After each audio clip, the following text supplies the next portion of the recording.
All right, y'all, what's going on? It's Combo Breaker 99. I'm back with another quick post-fight discussion video. All right, y'all, so Karine Silva, she keeps it going. She keeps her 100% finishing rate going with a first-round submission over Ketlen Souza, who was making her UFC debut last night. And pretty much like I said, going into this fight, I knew that Karine Silva, she had that ability to finish Ketlen Souza, whether it be on the feet or on the ground. But more than likely, I felt like it was going to be on the ground. It was going to be a submission for sure, because I just went back and looked at her resume, and I was like, she's got a wide variety of finishes, from arm bar, knee bar, Darce choke, whatever you want to call it.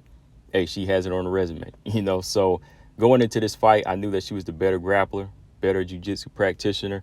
Ketlen Souza, I've seen a few of her fights. She's tough, she's scrappy on the feet, but she doesn't really have that grappling background like Karine Silva. So this was going to be all Silva if it went to the ground, and it was. I mean, didn't even last a round. Ketlen Souza, like I said, was making her UFC debut.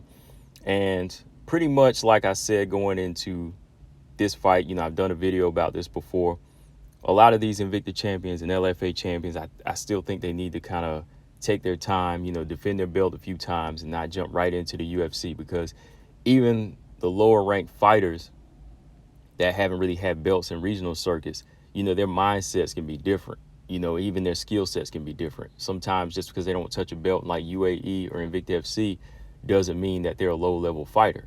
So somebody like Karine Silva may not have been the Invicta FC champion, but her level of skills and what she can do and her finishing rate, that stands for something. So her going in against somebody like a former champion from a lower organization doesn't necessarily mean that the former champ of like Invicta or LFA is going to be guaranteed to win. All right. So I think it's wise for some of these fighters, before they can get that harsh welcome into the UFC, they need to go ahead and, sharpen up their skills, work on their craft, and take their time, before they jump right into the UFC. But, it's too late now.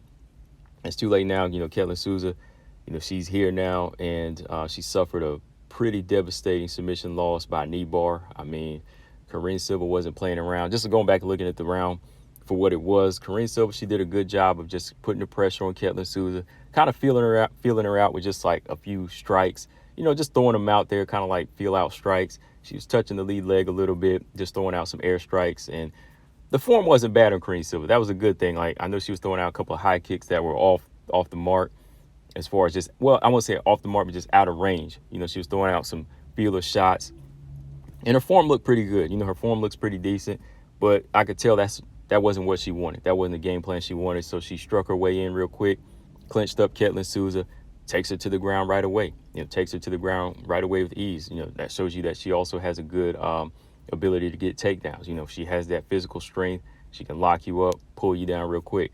So when she got Ketlen Souza to the ground, Souza was already in that position, open for like a guillotine or a triangle, but she did a good job of defending, because she kept Karine Silva in that half guard, and she kept Karine Silva from getting into that full guard of hers. She kind of kicked her leg out a few times just to create separation. But when she created separation, Karine Silva landed some hard elbows and some smacking shots. Like, wasn't like a whole bunch of ground and pound strikes, but she landed some hard strikes on Ketlen Souza that, just kind of stunned her a little bit, and she had to kind of rethink her game plan from the back. So while she's thinking, Karine Silva's about to go back into the guard, but you know what?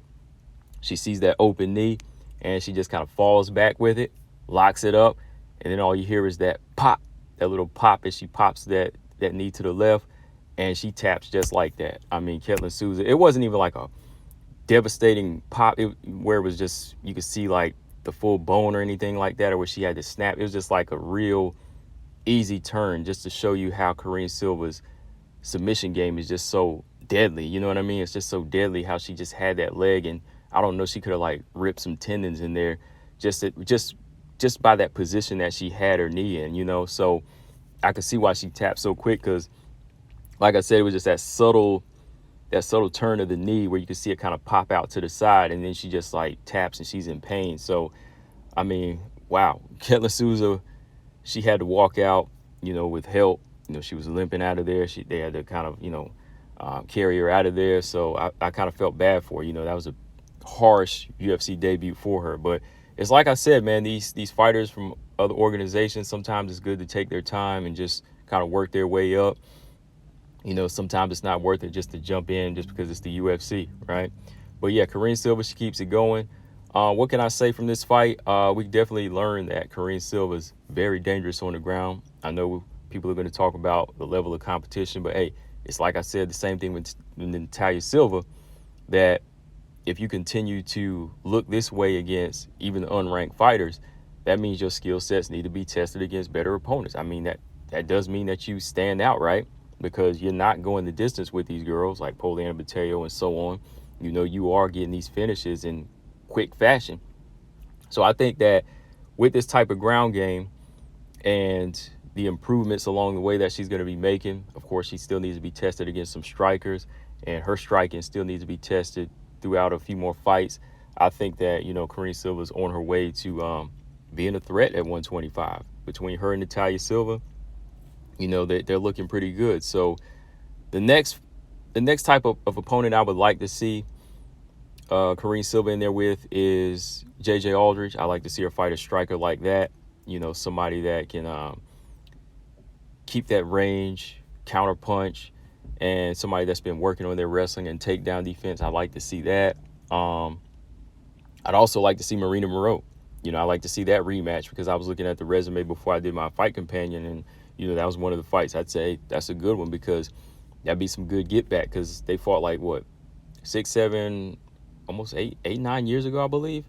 And Marina Moreau was able to submit Karine Silva, but let's see how much has changed since then. I mean, Marina Moreau's kind of been doing her thing on IG and her OnlyFans type situation now. So let's see what Karine Silva has learned since then, and let's see if she can get some get back now, right? That would be a good fight. So I like to see her fight a stand-up fighter next. That would be good. As for Ketlen Souza, she's just going to have to come back against whoever, Mandy Baum, whoever's at the bottom here. And I can't even think of that yet, man, because she might be out for a while. Karine Silva did some damage to that leg. And I remember whenever Ariane Lipsky, she got that knee bar on Luana Carolina and nearly popped that thing out like a, slot machine arm. I was like, wow. And she was out for almost a year. So this sucks for Ketlen Souza, man. I'm wishing her the best. Hopefully she has a full recovery, but she might be out for like a good 8 or 9 months, y'all. So we'll see what's going to happen next from here, y'all. So, yeah, Karine Silva, let's see her in there with one more unranked fighter before I call her a full-on threat in the flyweight division, before I add her to the triple threat. All right, y'all. So let me know what y'all think. Combo Breaker 99. I'm out. Subscribe. Peace.